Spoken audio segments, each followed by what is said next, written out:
Je n'ai pas été invité au déjeuner de famille, alors que je vis dans cette maison que j'ai moi-même aidé à financer, dont la moitié provenait directement de mes économies de toute une vie.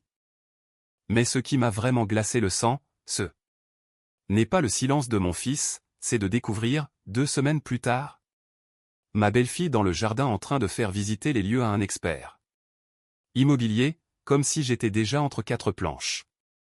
Il pensait sans doute que je n'étais qu'une vieille mère insignifiante qu'il pourrait écarter d'un revers de main, mais il n'avait aucune idée que j'avais déjà commencé à préparer ma propre riposte dès la minute où il m'avait mise à la porte de ma propre vie. Monique, nous avons décidé de fêter l'anniversaire en petit comité. Cette année, juste nous 3 et les enfants. Tu comprends, n'est-ce pas? Tu as sûrement besoin de calme et de repos à ton âge. Ce SMS de ma belle-fille, Vanessa, est arrivé sur mon téléphone à 7h12 un mardi matin, alors que j'étais assise dans ma cuisine, dans une banlieue résidentielle paisible près de Lyon, en sirotant un café déjà tiède tout en regardant le jardin. Ce n'était pas un choc, mais plutôt la confirmation de ce que je ressentais depuis un moment, car depuis que mon mari est décédé il y a 3 ans, Vanessa essayait lentement de prendre les rênes de tout. Mon fils, Julien, ne disait jamais un mot, il restait toujours silencieux quand elle prenait les décisions. J'ai posé mon téléphone. J'ai 64 ans, je suis une ancienne comptable, je ne pleure pas sur des messages. Je les analyse. Tu as besoin de repos, était en fait un nom de code pour dire. Nous voulons profiter de ta maison et de ta piscine ce week-end, mais sans toi. Il s'imaginait probablement que j'irais passer le week-end chez ma sœur à Strasbourg, comme l'année dernière. Mais cette fois, quelque chose de froid et de limpide s'est emparé de moi, si je ne faisais plus partie du cercle familial intime, il n'y avait plus aucune raison pour que je continue à financer leur train de vie confortable. Je me suis levé, je suis allé vers mon classeur fédéral et j'ai sorti le dossier vert, car je savais exactement combien je leur versais chaque mois pour cette maison que j'avais cofinancée. Je payais l'entretien, l'assurance, et même le jardinier paysagiste, parce que Julien était toujours tellement stressé par son travail de cadre. Les chiffres s'accumulaient pour former une somme astronomique que j'aurais pu utiliser pour les voyages que je ne cessais de reporter. Vanessa pensait que j'étais un distributeur automatique de billets qu'elle pouvait solliciter à sa guise avant de m'ignorer le reste du temps, mais elle se trompait lourdement. J'ai pris mes clés de voiture et je me suis rendu en ville. Ma première étape n'a pas été chez un avocat, mais à la banque, puis au service de la publicité foncière. Je devais savoir exactement où j'en étais avant de faire tomber le premier domino. Le banquier me connaissait depuis des décennies. Madame Martin, vous souhaitez suspendre les virements automatiques pour la contribution auprès de votre fille. Julien, a demandé Monsieur Durand, l'air surpris. J'ai simplement hoché la tête et clôturé aussi le compte joint pour l'entretien de la propriété. S'il vous plaît. Effet immédiat. Pas de drame, juste des signatures. En sortant de la banque, je me sentais plus légère que je ne l'avais été depuis des années. J'avais agi par devoir pendant si longtemps, mais ce devoir était devenu à sens unique. Si Vanessa m'évinçait de leur week-end, je l'évinçais de mon budget. De retour chez moi, je suis passé à l'étape suivante. Je vivais dans un rez-de-chaussée spacieux dans un immeuble de standing dont j'étais la seule propriétaire, tandis que Julien et Vanessa vivaient dans cette villa plus récente en bordure de ville que j'avais aidé à acheter. Vanessa m'avait déjà glissé que mon appartement était bien trop grand pour une personne seule. Elle organisait déjà ma succession avant même que je ne songe à partir.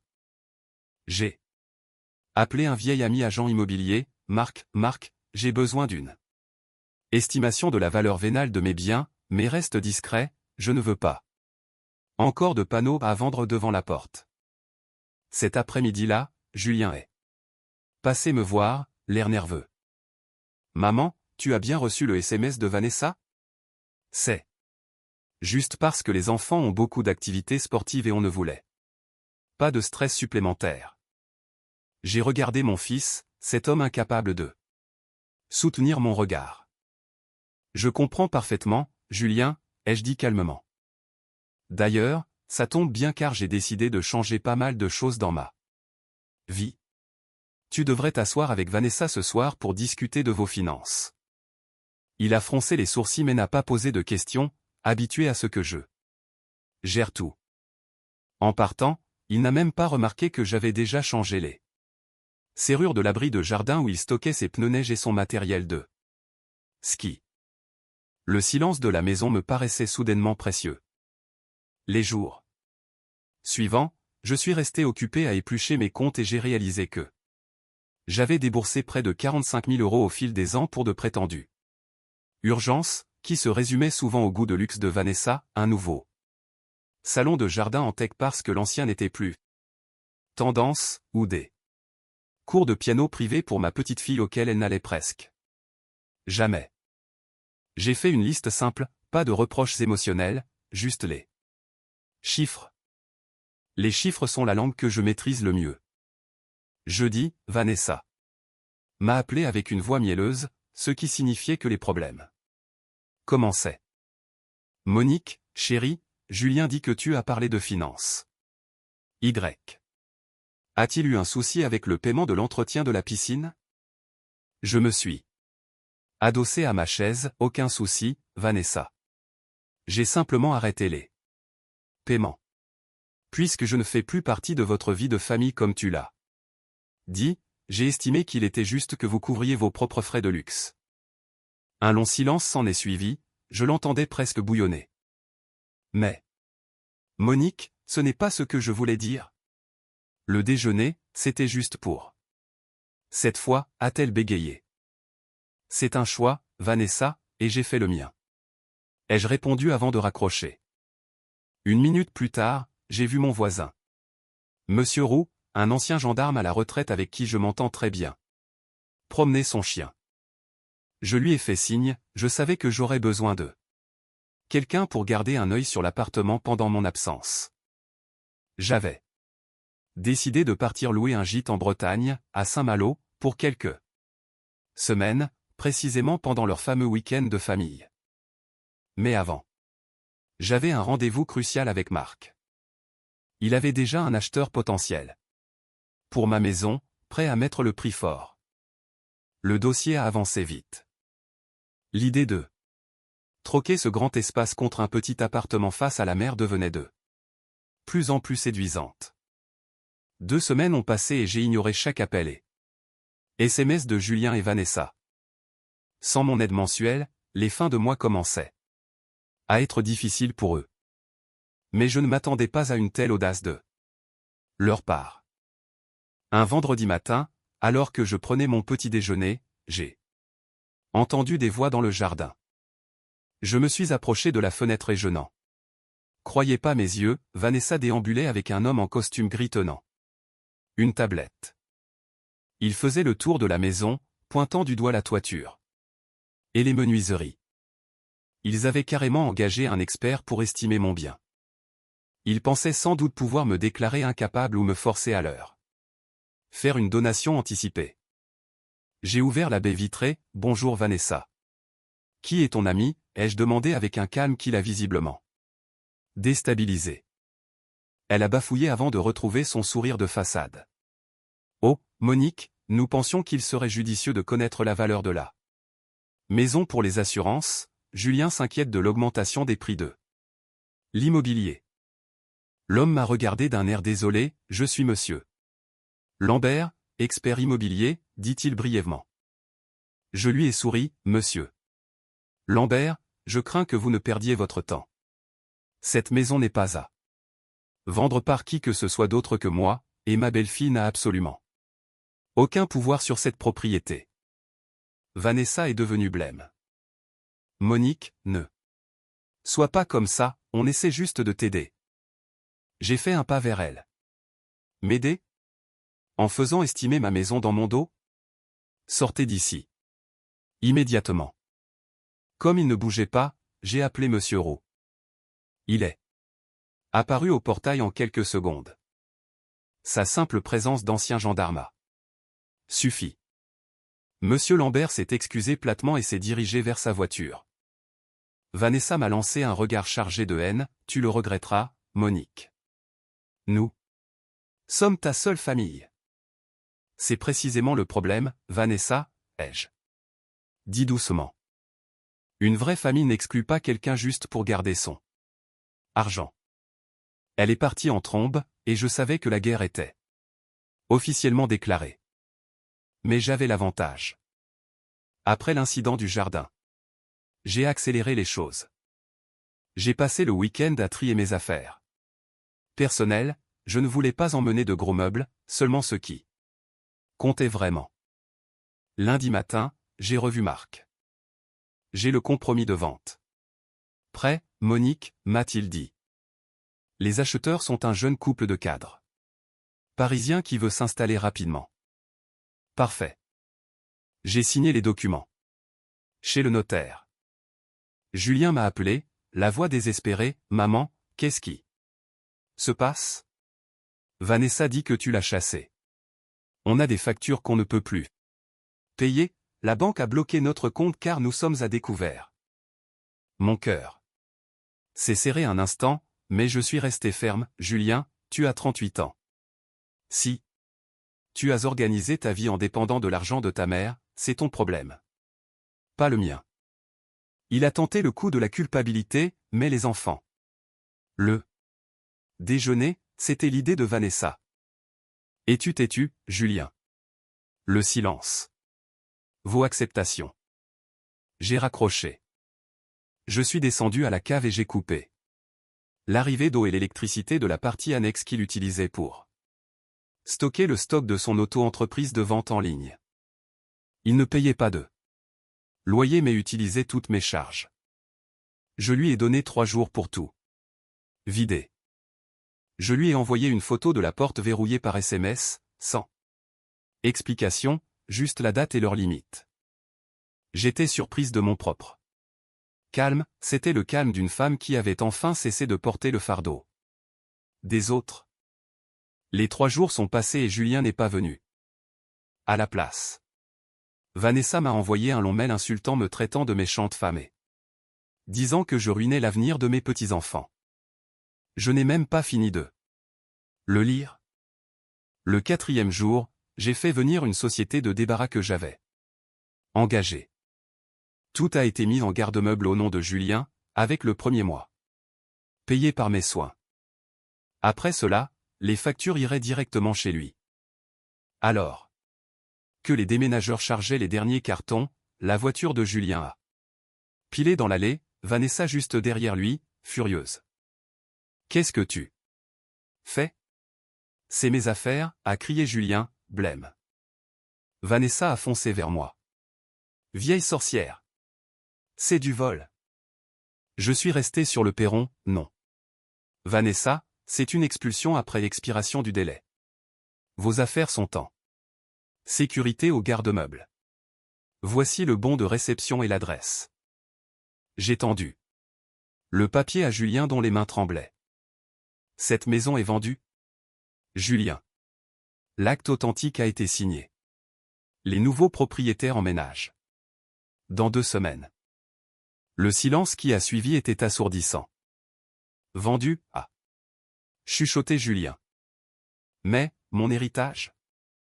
Ton héritage, tu l'as déjà dépensé. Au cours des 10 dernières années, Julien, en chèques mensuels et en services rendus. Ce qu'il reste est pour ma retraite. Je suis rentré, j'ai verrouillé la porte et tiré les rideaux. J'entendais Vanessa hurler sur Julien dehors parce qu'il ne faisait rien. C'était la dernière fois que ces cris m'atteignaient. La semaine suivante fut étrangement calme. Pas d'appel, pas de message. Il cherchait probablement une solution juridique qui n'existait pas. J'ai emménagé dans mon nouveau chez-moi en Bretagne, un superbe petit appartement. Dans une ancienne maison de capitaine à Saint-Malo, avec une vue imprenable sur les remparts et la mer. Pas de jardin à tondre, juste un balcon pour mes herbes aromatiques. J'ai vendu ma vieille voiture pour une petite citadine électrique. Plus économique. Ma vie devenait plus simple, plus honnête. Un soir, ma sœur m'a appelé de Strasbourg. Monique, j'ai appris ce que tu as fait. Vanessa m'a appelé en pleurant toutes les larmes de son corps. J'ai ri, et tu l'as cru? Bien sûr que non, je te connais. Si tu en es arrivé là, c'est qu'ils l'ont mérité. Mais Julien? C'est ton fils. C'est mon fils, oui, mais il doit apprendre à se tenir debout tout seul. S'il laisse Vanessa lui dicter comment traiter sa mère, il doit en assumer les conséquences. Le lendemain, j'ai reçu un courrier d'une banque. Julien avait tenté de contracter un prêt en me listant comme caution solidaire sans me demander. Je suis allé directement à l'agence pour signaler que c'était une tentative frauduleuse. Je n'ai pas porté plainte, mais j'ai fait verrouiller mon dossier pour qu'il ne puisse plus jamais utiliser mon nom. Julien venait de brûler le dernier pont. Je ne ressentais pas de pitié, juste une profonde déception de voir à quel point il me connaissait peu. Le jour du départ définitif, par un bel après-midi d'octobre, j'ai fermé les derniers volets. La maison paraissait vidée. Étrange après 30 ans, mais ce n'était que des murs. Les souvenirs de mon mari vivaient en moi, pas dans la peinture des murs. En partant, j'ai aperçu la voiture de Vanessa au bout de la rue. Elle regardait, mais ne sortait pas. Elle regardait son filet de sécurité s'en aller. Julien est apparu au coin de la rue. À pied, l'air épuisé. Il s'est approché de ma fenêtre. « Maman, tu pars. » « Vraiment ? » ?»« Oui Julien. Je te l'avais dit. » On a annulé le déjeuner de famille, a-t-il dit doucement. Vanessa et moi, on ne fait que se disputer. Elle dit que c'est de ta faute si on va perdre notre maison. Je l'ai regardé longuement. Ce n'est pas moi qui vous ai mis dans cette situation, c'est votre cupidité et votre manque de respect. Tu as essayé de me traiter comme une ressource financière, mais je suis une personne. Il a baissé la tête. Tu vas où? Cela ne te regarde plus pour l'instant, Julien. Le jour où tu seras capable de me voir comme ta mère et non comme ta banque de secours, tu pourras me contacter via ta tante. D'ici là, je ne souhaite aucun contact. J'ai démarré le moteur. Il est resté sur le trottoir, l'air perdu. Je n'ai pas regardé dans le rétroviseur. En quittant la ville, j'ai senti un poids immense s'envoler. Je ne devais plus rien à mon passé, je ne devais rien à personne. Sauf à moi-même. Mon nouvel appartement était parfait. Le propriétaire, le capitaine Le Guen, un homme qui semblait avoir passé sa vie sur l'eau, m'attendait. Bienvenue en Bretagne, Madame Martin. Ici, le vent souffle fort, mais il décape l'esprit. Il avait raison. Les premiers jours, je n'ai fait que marcher sur les sentiers côtiers, regardant les mouettes et l'eau grise et agitée. J'achetais du poisson frais au port et je cuisinais pour moi-même. Ce n'était pas de la solitude, c'était de la paix. J'ai décoré mon intérieur petit à petit, chaque cadre, chaque assiette était mon choix. Mon budget était maîtrisé, l'argent de la vente était placé en toute sécurité pour m'assurer une retraite confortable. Après quelques semaines, j'ai envoyé mon adresse à ma sœur, en lui demandant de ne pas la partager. Julien a fini par m'écrire une lettre. Une vraie, sans parler d'argent. Il disait qu'il avait déménagé dans un petit studio près de son bureau et qu'il s'était séparé de Vanessa. Je réalise seulement maintenant à quel point je me suis laissé manipuler, écrivait-il. J'ai posé la lettre sur la table, c'était un début, mais je n'allais pas sortir le champagne tout de suite. Les mots ont toujours été faciles pour Julien, ce sont les actes qui compteront. Je n'ai pas répondu immédiatement, je voulais voir si sa nouvelle indépendance durerait. À la place, je suis allé sur mon balcon respirer l'air frais de la nuit. J'étais fier de moi. Je n'avais pas seulement sauvé mon argent, j'avais peut-être sauvé la chance de mon fils de devenir enfin un homme. 6 mois plus tard, au printemps, les premières fleurs sauvages apparaissaient sur les dunes. J'étais assise à ma terrasse préférée sur le port quand j'ai vu une voiture familière se garer. C'était Julien, seul. Il m'avait retrouvé grâce à ma sœur et j'avais accepté de le voir. Il avait l'air plus sain, plus solide.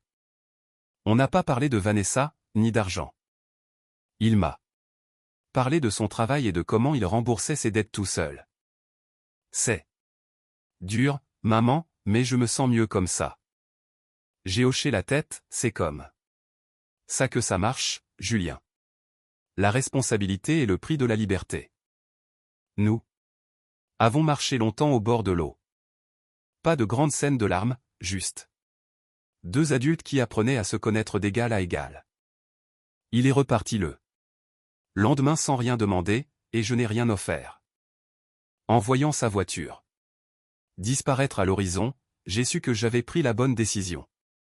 Si je n'avais pas tiré le signal d'alarme, nous aurions coulé tous les deux, moi financièrement et lui en tant qu'homme. Maintenant, je suis Monique, une femme de 65 ans, les pieds bien ancrés dans le sable breton, avec mes comptes à moi et mes limites d'acier. Parfois, perdre sa place dans la famille est le seul moyen de se retrouver soi-même.